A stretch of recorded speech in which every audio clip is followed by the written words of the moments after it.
Hello dears, നമ്മളെപ്പോഴും ഗനാഷിൻ്റെ video ഇടുമ്പോഴേക്കും നമുക്ക് ഏറ്റവും കൂടുതൽ വരുന്ന ഒരു കുറേ ക്വസ്റ്റ്യൻസ് ഉണ്ട് കേട്ടോ. ഗനാഷിൻ്റെ ആ ഒരു എന്തൊക്കെ ഇൻഗ്രീഡിയൻസ് ആണ് നമ്മളതിൽ ചേർക്കുന്നത്, പിന്നെ ബട്ടർ ഇടാറുണ്ടോ അല്ലെങ്കിൽ ഫ്രഷ് ക്രീമാണ് യൂസ് ചെയ്യുന്നത്, പിന്നെ റേഷ്യോ പറയാമോ, അങ്ങനെ കുറേ ക്വസ്റ്റ്യൻസ് വരാറുണ്ട്. അപ്പോൾ നമ്മളിതിൽ നമ്മളുടെ രണ്ട് ഗനാഷിൻ്റെയും ബ്ലാക്ക് ഗനാഷിൻ്റെയും വൈറ്റ് ഗനാഷിൻ്റെയും രണ്ടിൻ്റെയും കാര്യങ്ങൾ പറയുന്നുണ്ട്. നമുക്ക് ഗനാഷിൻ്റെ കുറേ കാര്യങ്ങൾ നമ്മൾ മനസ്സിലാക്കി കഴിഞ്ഞാൽ നമുക്ക് പിന്നെ ഗനാഷ് എളുപ്പമാണ് കേട്ടോ. അപ്പോൾ സ്കിപ്പ് ചെയ്യാതെ കാണുക, കുറേ ടിപ്സും കാര്യങ്ങളും നമ്മളിതിൽ പറയുന്നുണ്ട്. അപ്പോൾ ഈ ഒരു ഗനാഷ് ഒഴിക്കുന്നത് കാണുമ്പോൾ നിങ്ങൾക്ക് മനസ്സിലാവുന്നുണ്ട് നല്ല സ്റ്റേബിളായിട്ടുള്ള ഗനാഷാണ്, ഒരുപാട് ഒഴുകി പോകുന്നില്ല. പിന്നെ നമ്മൾ ഗനാഷ് ഇങ്ങനെ ഒഴിച്ചിട്ട് പേരെഴുതുന്നത് ഫ്രിഡ്ജിലൊന്നും വെക്കാതെ തന്നെയാണ്, അത് കഴിഞ്ഞിട്ട് തന്നെയാണ് നെയിമൊക്കെ എഴുതാൻ വെക്കുന്നത്. അപ്പോൾ നമുക്കൊരു കാൽക്കുലേഷൻ ഉണ്ടാകും, ഇത്ര ഒഴിച്ച് കഴിഞ്ഞാൽ ഇത്രയും കുറച്ചുകൂടെ ഒഴുകി ഇറങ്ങും എന്നൊക്കെ. അപ്പോൾ നമ്മൾ ആ ഒരു കാൽക്കുലേഷനിലൊക്കെ ഒഴിച്ച് കഴിഞ്ഞാൽ ഓക്കെ ആയിരിക്കും. അപ്പോൾ നമ്മൾ ഗനാഷ് റെഡിയാക്കുന്നത് വിപ്പിംഗ് ക്രീമിലാണ് കേട്ടോ. വിപ്പിംഗ് ക്രീമിലാണ്, ബട്ടറും കാര്യങ്ങളും ഒന്നും ചേർക്കുന്നില്ല. വിപ്പിംഗ് ക്രീമിലാണ് നമ്മൾ ഗനാഷ് എടുക്കുന്നത്. അപ്പോൾ നമ്മൾ രണ്ട് ഗനാഷും നമ്മൾ 1:2 റേഷ്യോയിലാണ് ചെയ്യുന്നത്. ബ്ലാക്ക് ആണെങ്കിലും വൈറ്റ് ആണെങ്കിലും രണ്ടും സെയിം റേഷ്യോയിലാണ്. പക്ഷെ നമ്മൾ ആ റേഷ്യോ മാത്രം നോക്കിയിരുന്നാൽ കറക്റ്റ് ആവത്തില്ല. ചില പൊടിക്കൈകളൊക്കെ കൂടി നമ്മളത് പ്രയോഗിച്ചാൽ കറക്റ്റായിട്ട് നമുക്ക് കിട്ടത്തുള്ളൂ കേട്ടോ. മെയിൻ കാര്യം എന്ന് പറയുന്നത് നമ്മളുടെ കേക്ക് നന്നായിട്ട് കൂളായിട്ടുണ്ടാകും. നമ്മൾ ഫ്രീസ് ചെയ്യേണ്ട ആവശ്യമൊന്നുമില്ല. കേക്ക് അത്യാവശ്യം നല്ല രീതിക്കൊന്ന് കൂൾ ചെയ്തെടുത്താൽ മാത്രം മതി. അപ്പോൾ നമ്മുടെ കേക്ക് നല്ല കൂളായിട്ടുണ്ടാവണം. പിന്നെ നമ്മളുടെ ഗനാഷിന് ഒരു നേരിയ ചൂട്, അതായത് ചൂടുണ്ടോ എന്ന് ചോദിച്ചാൽ ചൂടുണ്ട്, ചൂടില്ലേന്ന് ചോദിച്ചാൽ ചൂടില്ല. ആ ഒരവസ്ഥയിൽ ഒരു ചെറിയൊരു ചൂടിൽ വേണം നമ്മൾ ഗനാഷ് ഒഴിച്ചു കൊടുക്കാനായിട്ട്. പിന്നെ നമ്മളിപ്പോൾ കറക്റ്റായിട്ട് രണ്ട് ഗനാഷിൻ്റെയും പ്രപ്പോർഷൻ നമ്മൾ പറയുന്നത് 1:2 റേഷ്യോ ആണ്. അപ്പോൾ നമ്മളൊരു 100 ഗ്രാം ചോക്ലേറ്റാണ് നമ്മൾ എടുക്കുന്നതെങ്കിൽ നമ്മൾ എന്ത് ചെയ്യുക, ഒരു 50 ഗ്രാം ക്രീം എടുക്കുക. രണ്ട് ഗനാഷിനാണെങ്കിൽ അങ്ങനെ തന്നെയാണ്, 1:2 റേഷ്യോയിലാണ് നമ്മൾ ചെയ്യുന്നത്.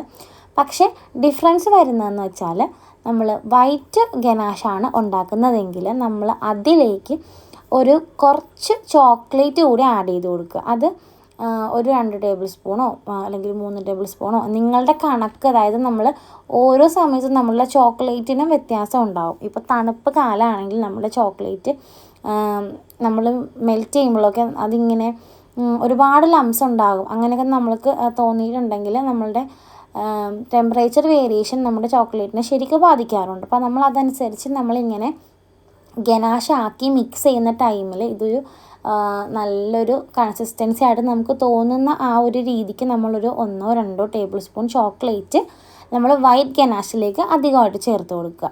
പിന്നെ ബ്ലാക്ക് ഗനാഷിലാണെങ്കിൽ നമ്മൾ സെയിം ഇതുപോലെ തന്നെ 1:2 റേഷ്യോയിൽ, അതായത് 100 ഗ്രാം ചോക്ലേറ്റും 50 ഗ്രാം ക്രീമും എടുത്തിട്ട് അതിലേക്ക് 1-2 ടേബിൾ സ്പൂൺ ക്രീം, നമ്മളുടെ വിപ്പിംഗ് ക്രീം അതിലേക്ക് ചേർത്ത് കൊടുക്കുക. കാരണം നമ്മളുടെ വൈറ്റ് ഗനാഷ് വൈറ്റ് ചോക്ലേറ്റ് പോലെയല്ല, നമ്മളുടെ ബ്ലാക്ക് ചോക്ലേറ്റ് കുറച്ചുകൂടി ഗനാഷ് ആക്കുമ്പോഴേക്കും കുറച്ചുകൂടി സ്റ്റെബിലിറ്റി കാണിക്കുന്നുണ്ട്. അപ്പോൾ അതുകൊണ്ട് നമുക്ക് എന്ത് ചെയ്യുക, നമ്മളത് കുറച്ചുകൂടി ലൂസായി കറക്റ്റ് ഒരു കൺസിസ്റ്റൻസി ആവാനായിട്ട് നമ്മളതിലേക്ക് ക്രീം ആഡ് ചെയ്ത് കൊടുക്കുക. ഇത് രണ്ടുമാണ് നമ്മൾ മെയിനായിട്ട് ശ്രദ്ധിക്കേണ്ടത് കേട്ടോ. അപ്പോൾ നമ്മൾക്ക് ഇതിപ്പോൾ എത്ര ആഡ് ചെയ്ത് കൊടുക്കണമെന്ന് കറക്റ്റായിട്ട് പറയാൻ കഴിയത്തില്ല. 1-2 ടേബിൾ സ്പൂണെന്നേ പറയാൻ പറ്റത്തുള്ളൂ. ചിലപ്പോൾ അതിലും കൂടുതൽ ചോക്ലേറ്റും ക്രീമും ആഡ് ചെയ്ത് കൊടുക്കേണ്ടി വരും. കാരണം നമ്മളുടെ ഈ ഒരു കാലാവസ്ഥയ്ക്കനുസരിച്ച് നമ്മളുടെ ചോക്ലേറ്റിന് ഇങ്ങനെ ചെറിയ മാറ്റങ്ങൾ സംഭവിക്കുന്നത് കൊണ്ടിട്ട് നമ്മളുടെ ആ ഒരു കൺസിസ്റ്റൻസി നിങ്ങൾക്ക് ഒരു പോറിങ് കൺസിസ്റ്റൻസി ആണെന്ന് കറക്റ്റായിട്ട് തോന്നുന്ന ആ ഒരു അളവിൽ വേണം നമ്മൾ ഇതിങ്ങനെ ചെയ്ത് കൊടുക്കാനായിട്ട്. അപ്പോൾ നമ്മളുടെ വൈറ്റ് ഗനാഷ് ഭയങ്കര ലൂസായിട്ടൊക്കെ തോന്നുന്നെങ്കിൽ നമ്മൾ ചോക്ലേറ്റ് ഒഴിച്ച് കൊടുക്കുക. കാരണം നമ്മളുടെ വൈറ്റ് ഗനാഷ് അങ്ങനെയാണ് അത് ഇരിക്കുന്നത്. അപ്പോൾ നമ്മളതുകൊണ്ട് വൈറ്റ് ഗനാഷിൽ ചോക്ലേറ്റ് ഒഴിക്കാനായിട്ട് കൂടുതൽ ഇട്ട് കൊടുക്കാനായിട്ട് നമ്മൾ ഒട്ടും മടിക്കണ്ട കേട്ടോ.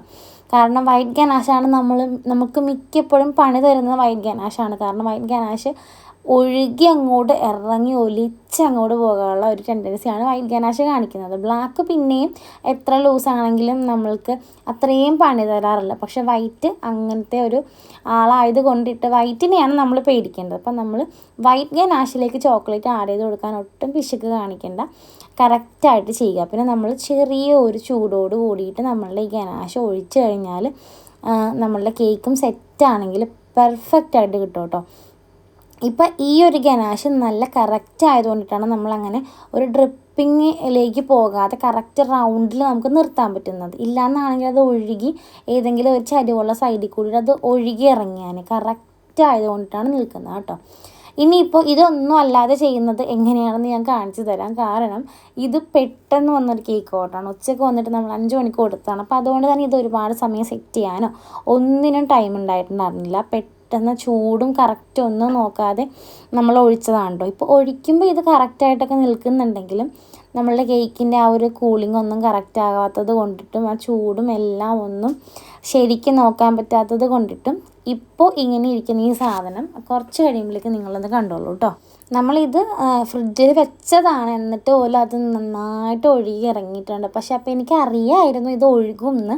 അതുകൊണ്ട് തന്നെ ഞാൻ കറക്റ്റ് എന്താ പറയുക, ഒഴുകി ഇറങ്ങുന്ന കാരണം നമുക്കറിയാമല്ലോ ഇത് സെറ്റായിട്ടില്ല. അപ്പോൾ അതിൻ്റെ ആ ഒരു കൂളിംഗ് ഒന്നും കറക്റ്റ് അല്ല. പക്ഷെ നമുക്കിത് കൊടുത്തേ പറ്റൂ, 5 മണിക്ക് കൊടുത്തേ പറ്റൂ. അപ്പോൾ അതുകൊണ്ട് തന്നെ നമ്മൾ എന്ത് ചെയ്തു, നമ്മളുടെ ആ ഗനാഷിൻ്റെ ഒഴിപ്പ് അങ്ങോട്ട് കുറച്ചു. അപ്പോൾ എന്തായാലും ഇത് ഒഴുകാനുള്ളതാണല്ലോ. അപ്പോൾ അതുകൊണ്ട് നമ്മളത് എന്ത് ചെയ്തു, ആ ഒരു ജസ്റ്റ് ആ ഒരു റൗണ്ട് കഴിഞ്ഞൊരു ഇച്ചിരി കൂടി വരുന്ന രീതിയിൽ ഒഴിച്ച് നിർത്തിയത് കൊണ്ടിട്ട് അതങ്ങനെ ആ ഒരു രീതിക്ക് വന്ന് നിന്നു. ഇല്ലയെന്നാണെങ്കിൽ അത് ശരിക്കും ഒഴുകി നമ്മുടെ ബോർഡൊക്കെ കഴിഞ്ഞിട്ട് പോരും കേട്ടോ. അപ്പോൾ അതുകൊണ്ടിട്ട് നമ്മൾ ഇതതുപോലെ തന്നെ അങ്ങോട്ട് റെഡിയാക്കി കൊടുത്തിട്ടുണ്ട്. അപ്പോൾ ഇതൊക്കെയാണ് നമ്മൾ ഗനാഷിൽ ശ്രദ്ധിക്കേണ്ട കാര്യങ്ങൾ കേട്ടോ. ഇനിയും നിങ്ങൾക്ക് എന്തെങ്കിലും ഡൗട്ട് ഉണ്ടെങ്കിൽ കമൻറ്റായിട്ട് ചോദിച്ചാൽ മതി. ഞാൻ എന്തായാലും റിപ്ലൈ തരുന്നതായിരിക്കും.